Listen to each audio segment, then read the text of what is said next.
And now, stay tuned for the mystery program that is unique among all mystery programs. Because even when you know who is guilty, you always receive a startling surprise at the final curtain.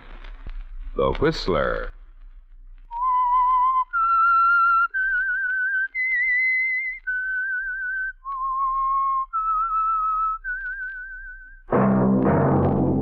Invite you to sit back and enjoy another strange story by The Whistler.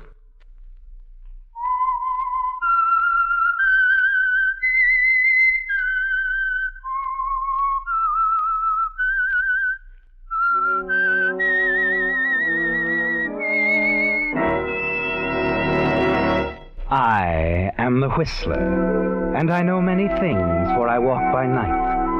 I know many strange tales hidden in the hearts of men and women who have stepped into the shadows. Yes, I know the nameless terrors of which they dare not speak. And now for the Whistler's strange story, A Matter of Patience.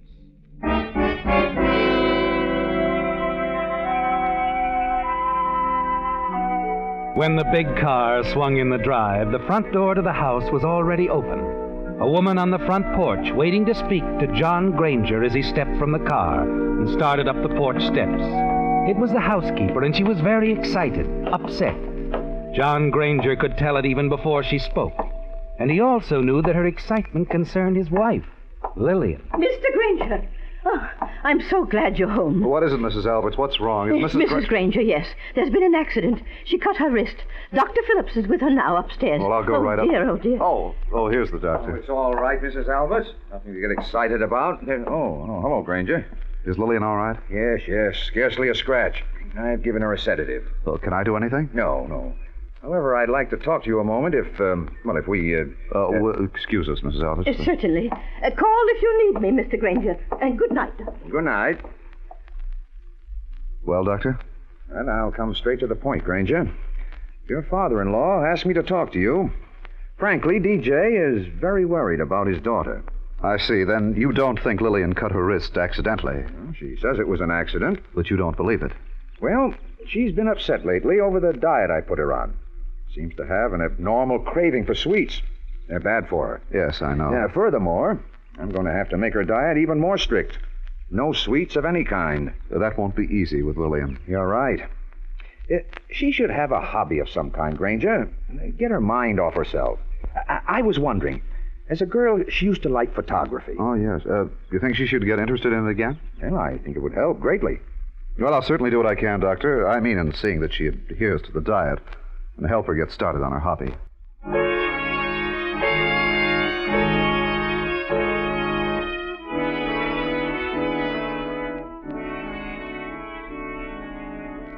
But you know all about Lillian, don't you, John? You're certain it was an accident, the way she cut her wrist. But the others believe she actually tried to take her life. In these past years, there have been times when you've wished she would, haven't you? You felt that she's nagged, held you down. And you've had a far different marriage than the one you planned. Particularly since learning that your wife, Lillian, had no money in her own name. That her father holds everything in a tight rein. The partnership in Dawson and Company, which you expected but haven't received. But somehow now you believe you can remedy the situation. And that's why you're not at all alarmed the next morning when your father-in-law calls you into his office. I've just talked to Dr. Phillips on the phone, John. Yes, DJ? Yes, and I've been talking to a few other people, too. Just how long has Eloise Tracy been your secretary? Oh, a couple of months, I'd say. Mm-hmm. And in the last 2 months, you've scarcely spent one evening at home. Well, I've had a lot of overtime work to do. Where? In nightclubs? You and Eloise have been seen in every club on the Sunset Strip. Just dropping in for a bite to eat after work. Well, I'll put a stop to that. Now, I'm not going to fire Eloise. It probably isn't her fault. But I'll exchange secretaries with you for the present. You can have Miss Summers. Miss Summers? Well, she's been your private secretary for years. You couldn't get along without her. Perhaps not. But I'd make any sacrifice for my daughter's happiness. Do you realize that if this came to Lillian's attention, it would kill her? I'm not so sure about that. Well, I am. Lillian is a sensitive girl. That's a matter of opinion, DJ. Oh, she loves you devotedly. You're her whole life. Can't you see if anything happened to your marriage that Lillian might take the most desperate steps? Well, she'd stop at nothing. Has it ever occurred to you, DJ, that I might want to leave Lillian? What? I won't stand for it, you hear? I won't stand for Oh, it. now take it easy, DJ. Maybe we can come to terms. What do you mean, terms? I mean, make me a partner in the firm. And I'll agree to stay with Lillian. Anything you say. A partner? Why, this is practically blackmail. Yes, isn't it? I see. So our cards are on the table. All right. You will be a partner in the firm. However, the stock that I transfer will be placed in Lillian's name. A deal, John? A hard bargain, DJ. But a deal. Yes.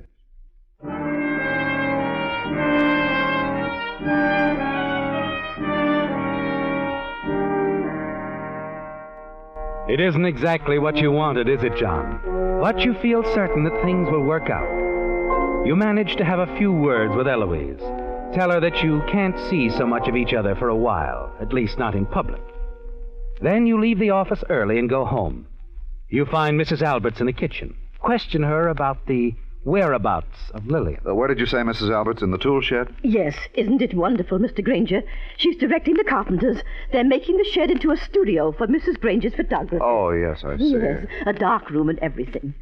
Oh, Mr. Granger, you don't know how happy it makes me to see Mrs. Granger taking a real interest in something again. Yes, it's fine, Mrs. Alberts. I'd better go out and see what's going on.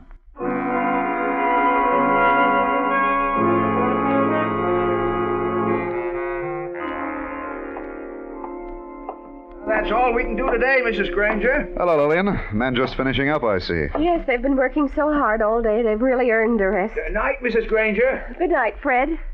They're so nice. Oh, Father called me. Just think of you becoming a partner in Father's firm. Your father's a very fine man, Lillian. He's very good to us. But you are actually the partner. It doesn't matter. As long as we're married, everything's for both of us, John. Yes. I've always felt that you and Father didn't like each other too much. Well, of course we do. How can we help it? When we both have your best interests at heart. I wish I could really believe that. Sometimes I've doubted that you really loved me, John. Oh, I'm sorry if I've seemed to neglect you, but it's been business. I've tried to make good in your father's firm by hard work. I've wanted to build a secure future for the two of us, of course. And I'm going to try to do my part then by being more cheerful. I'm not going to let anything worry or depress me, and I'm going to work hard on my photography, and I'm going to diet very strictly. Oh, never mind that part. We can't let them bully you too much. We've had little secrets before. We'll simply have another. I don't understand. Well, here. Here, darling, I brought you these. John, chocolates. My favorites, too. Yes, dear. I know what a craving you have for sweets.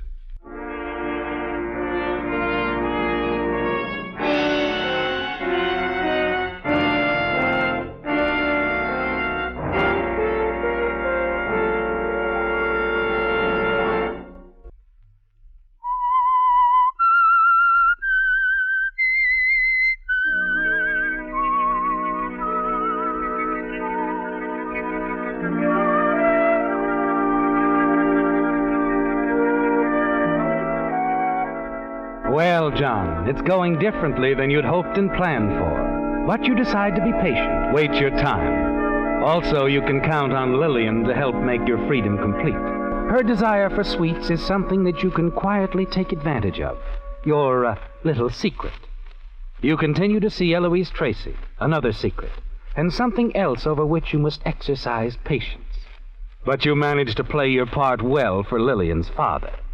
And one day, some weeks later, he again called you into his office. This time for a more pleasant conversation. Well, John, my boy, how do you like it? Wow, new letterhead. Dawson, Granger and Company. Oh, it looks great, DJ. Well, I like it myself, now that I'm used to the idea. Well, thanks, DJ. Frankly, at first I didn't feel that you were the man for Lillian. But I guess I was wrong. She seems very happy lately. She's become very interested in her amateur photography. That was a good idea Dr. Phillips had. He's greatly encouraged. I talked to him on the phone yesterday. He's still concerned about her general health, however. Oh, is that so? I think she's been sticking pretty close to the diet he gave her. Now, as long as she's happy, that's all that matters. You're so right, DJ. Well, I wanted you to be the first to see the new stationery. Now I'll have Miss Hanson see that every department receives a supply. Miss Hanson? Yes, my new secretary. She started to work this morning. But where's Eloise Tracy? Eloise? She's gone. Has another job. I got it for her myself. You did? Yes.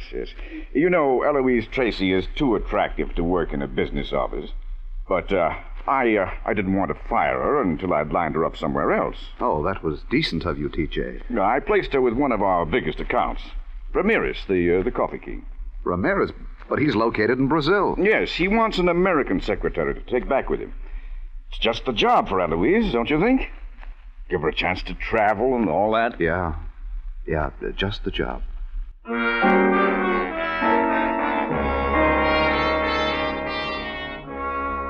The news strikes you like a blow in the face, doesn't it, John? Your father-in-law is more aware than you've realized, and more clever. He's arranged to put Eloise out of your reach for good. That's why you're trembling with rage as you leave Dawson's office.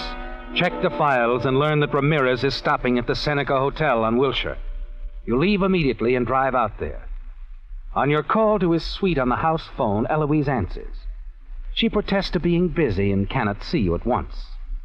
You're pacing the lobby restlessly when she finally steps out of the elevator looking pale and tense. John, you shouldn't have come here. I've got to talk to you, Eloise. Dawson just told me everything. Where can we go to be alone? I only have a few minutes, John. Mr. Ramirez is dictating. Please, Eloise, sit down. Let's talk this over. There's nothing to talk about, John. I've made up my mind. I'm doing what's best for both of us. But you can't do it, Eloise. You can't go to Brazil. It's so far away. That's where I'm going, John. But you can get a job here in Los Angeles. I'll get you one. No, that won't do. Eloise, you'll have me. I can take care of you if necessary. No, John. I've thought it over carefully. You must make a clean break. I can't live without you, Eloise. You know that. Oh, yes, you can, John. You'll have a good life. Your partnership in the Dawson firm, money, security. But, Eloise, if I can't share it with you, what's the use? Don't talk like that, John. You're not making it any easier for us. Please listen to me, Eloise. No. We've got to face facts, that's all. And I have to consider my own future.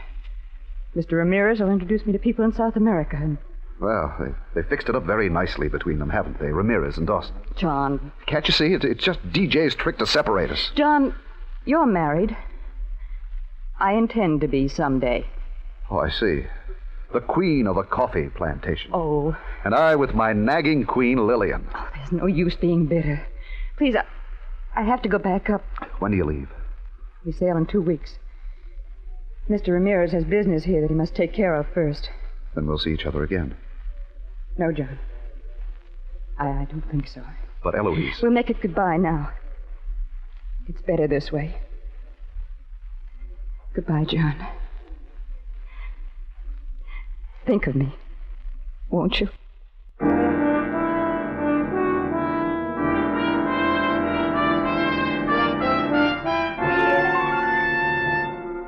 You're too upset to go back to the office, aren't you, John? You can't let DJ see you this way. And so you call the office, then drive on out to your home in the valley. On the way, you try to think things out. One thing is certain, you must not lose Eloise. She loves you, you know that. And by the time you reach the house, you've decided to talk to Lillian about a divorce. As you enter the living room, Mrs. Alberts, the housekeeper, calls out to you. Mr. Granger? Yes, Mrs. Alberts. Oh, I've got to talk to you privately, sir. Now, while Mrs. Granger is busy out in her studio. Oh, what's it about, Mrs. Alberts? Well, it's about her, Mrs. Granger. I'm afraid something terrible is going to happen. Now, please calm yourself, Mrs. Alberts. What are you talking about? Oh, it's just awful. I thought everything was going along so well. Mrs. Granger's been cheerful and calm, but this afternoon, I found it. You found what? The bottle of poison. She's going to kill herself. Well, that's ridiculous.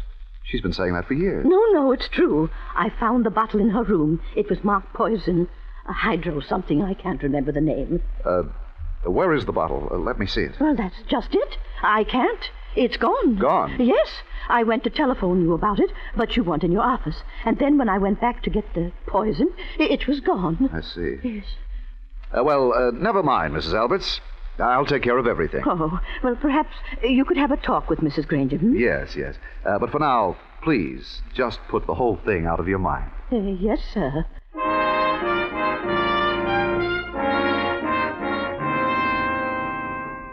This changes your plans, doesn't it, John? And suddenly you decide not to mention divorce to Lillian, not for the present. Because you might work things out another way. But you have made another decision. And later that night, after Lillian has gone to bed, you again talk to the old housekeeper. A vacation, Mr. Granger. Oh, well, I hadn't thought of such a thing. Do you think it would be wise for me to leave Mrs. Granger just now? Well, I'm going to take some time off from the office so I can be with her more, Mrs. Alberts. Oh, now she'd like that, I'm sure. Yes, I'm going to spend the next couple of weeks showing her a good time. We'll go on some little trips together, and she can take some film with that new 16-millimeter camera. But what about the housework? Oh, we'll manage.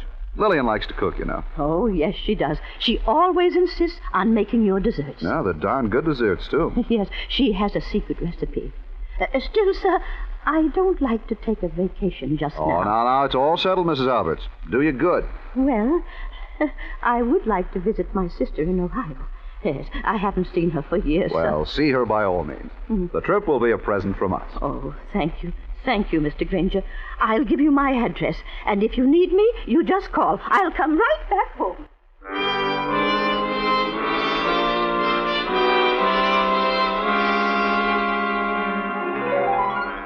With the housekeeper away, everything should work out beautifully, shouldn't it, John? In the days that follow Mrs. Albert's departure, you watch Lillian closely. She does seem nervous, even depressed. Still, you can't believe she actually intends taking her own life. But the important thing is what the others think, isn't it, John? Yes. And you can't wait too much longer now. Because in your few attempts to see Eloise Tracy, she refuses to talk to you. She'll soon leave for Brazil unless you change your plans. One evening, shortly before Mrs. Alberts is due to return, you and Lillian are finishing dinner. How did you like the dessert, John? Excellent as usual. What is it, Lillian? My secret recipe. You really do like it, don't you? Oh, you bet I do. Oh, aren't you having any? No, I've had my sweets for today. The chocolates you put in my studio. Oh, well, there are only a few. But, you should stick to your diet. To tell you the truth, John, I've stopped worrying about it. These last weeks have been wonderful. I've been very happy. I'm glad, Lillian. Photography's very interesting, and I've all sorts of plans. And now for our trip tomorrow. I'm sorry, Lillian. I'm afraid we'll have to postpone the trip. I've got to go to the office tomorrow. Oh. Well, that's all right, dear. I have a lot I can do. I'll develop the film we took the other day, and then I can work on some redeveloping fluid. I've been intending to do that for some time. I bought the hydrocyanic acid several weeks ago.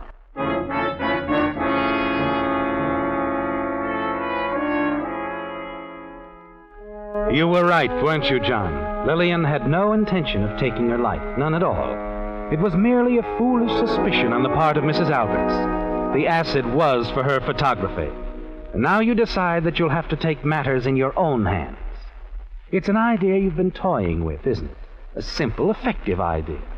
With some of that poison acid injected into the chocolates that you put in Lillian's studio. It will fit in so perfectly with Mrs. Albert's suspicions when she testifies later that she found the poison in Lillian's room and feared a suicide try. That night, after Lillian goes to bed, you take care of everything, carefully injecting the chocolates with the poison and putting them in the regular place in his studio. In the morning, as you leave for the office, Lillian is in excellent spirits. Well, I've got to go, dear. Sorry we had to cancel our trip today. Oh, it doesn't matter. I have a full day planned. I'll be in the studio all day. Well, don't work too hard. No, I'll try not to. Oh, by the way, Mrs. Alberts is coming back this morning. Oh? Today? Yes. Well, isn't that sooner than expected? Well, I had a telegram from her a couple of days ago. I forgot to mention it. I see. What time does the train get in? At 10. She'll take a taxi from the station. Should be here about 11. 11. I'm going to leave a note for her in the kitchen telling her I'll be out in the studio all day and not to disturb me. Oh, well, that's a very good idea, Lillian. A very good idea.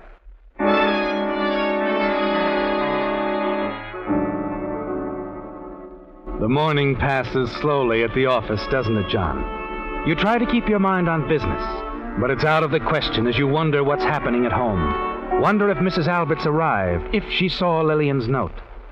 You toy with the papers on your desk, dictate a few uninspired letters.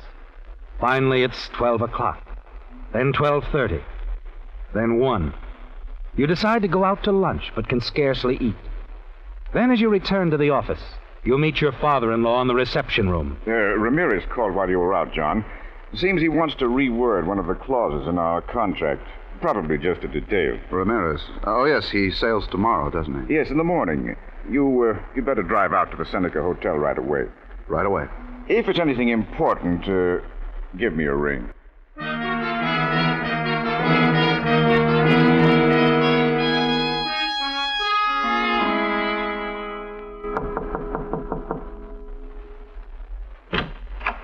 Eloise. Oh, John. John, I'm so glad you've come. But I've called you so often. I've wanted to see you. I know, but I thought... John, it's just no use. I'm not going to Brazil. I can't. Eloise, darn it. Have you told Mr. Ramirez? Not yet. He's out. You mean he doesn't want to see me? No, John. I just used the contract as an excuse to get you to come. I wanted to talk to you. To see how you felt. Oh, darling, are you sure I'm doing the right thing by staying here in town? Yes, Eloise. I'm sure. Surer than I've ever been.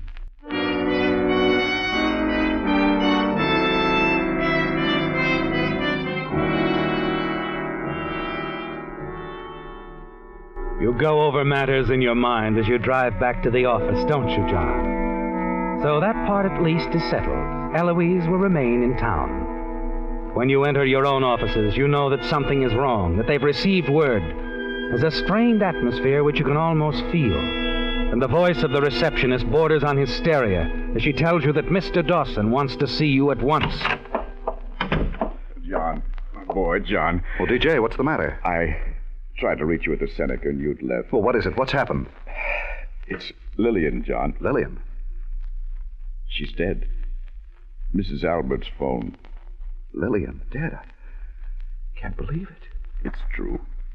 But why did she do it? She was in good spirits. I've tried. Oh, it wasn't that. It was an accident. An accident? Yes, a fire. She was working in her studio. Mrs. Alberts happened to look out of the kitchen window, and she saw smoke coming out of the studio. But the fire, how could it have started? Oh, a cigarette, they believe. She must have fainted and dropped her cigarette on some film. She suffocated. I simply can't believe it. Poor Lillian. And she was so happy. We were getting along so beautifully. I won't forget that part of it, John. You've been wonderful. You kept your part of the bargain. It wasn't just a bargain, DJ. Not anymore. We've been very happy these past weeks. I won't forget it, I promise you. You'll stay on as my partner. Whatever you wish, DJ.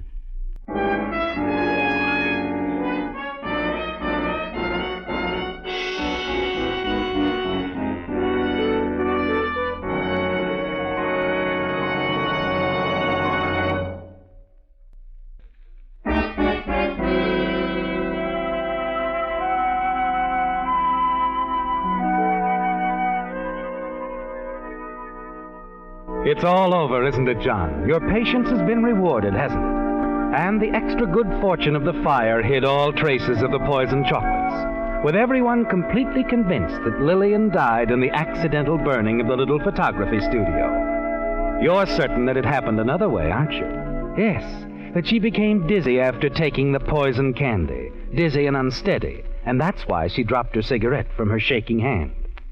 But it doesn't matter now, does it, John? Even Lillian's father believes in you, intends a reward for your faithfulness to his daughter. And you know at last that you and Eloise will soon be together, and that you'll be able to afford all of the things both of you want. You're almost unable to hide the inner joy you feel as Mrs. Alberts comes in. Shall I take the train, Mr. Granger? Why, you've scarcely eaten anything. I know, Mrs. Alberts. I'm sorry. Oh, but you must keep up your strength, sir. Well, yes, I suppose so. Yes. Anyway, you did eat most of your dessert. That would have pleased Mrs. Granger. Yes, perhaps it would. She always enjoyed seeing you eat her secret recipe. Probably because she couldn't eat any sweets herself. Mm-hmm. I often felt guilty about it. I can just see her now, melting that candy. Melting candy? What candy? Why, the chocolates you put in her studio for her. She never touched a bite of them, sir. What? Well, she didn't want to hurt your feelings. She always melted your chocolates down and made them into your dessert. My dessert? Yes. Another of her secret recipes, poor dear. Why, one of the last things she did this very afternoon was to bring in the candy and make that dessert you just finished eating.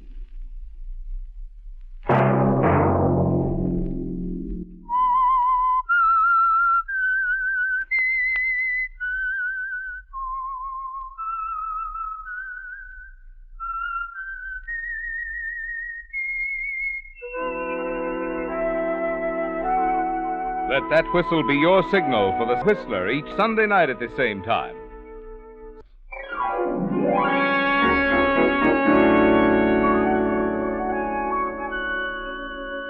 Featured in tonight's story were Bill Foreman as the Whistler, Hy Averback, Gene Cagney, Monty Margetts, Martha Wentworth, Ted Von Eltz, and Hal Dawson. The Whistler was produced and directed by George W. Allen, with story by George Adrian and Carol Nix. Music by Wilbur Hatch, and was transmitted to our troops overseas by the Armed Forces Radio Service. The Whistler is entirely fictional, and all characters portrayed on The Whistler are also fictional. Any similarity of names or resemblance to persons living or dead is purely coincidental.